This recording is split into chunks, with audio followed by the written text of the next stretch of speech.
Thaipusam pun dah berair. Sampah di Batike pun telah dibersihkan, tapi sampah masyarakat masih di sana. Kenapa nak mengetawakan atau kenapa nak jadikan isu-isu kaum India ini sebagai isu yang boleh menjadikan isu sensitif among all the Indians? Cukuplah, cukup. Cukup kita telah ditindas berbagai dari jagung sekarang pula ke radio pula. Apa nak tindakan yang akan diambil oleh pihak berkuasa ataupun pihak yang ada kuasa ataupun pihak yang bagi kuasa? Jom kita tunggu.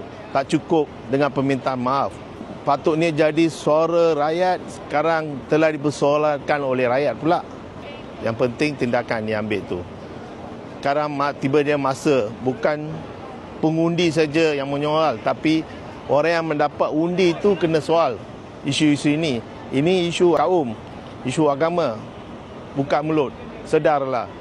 Ambil satu tindakan supaya ini akan menjadi satu mesej yang penting kepada semua pihak-pihak yang akan menjadikan isu agama ini sebagai isu sensitif. Terima kasih.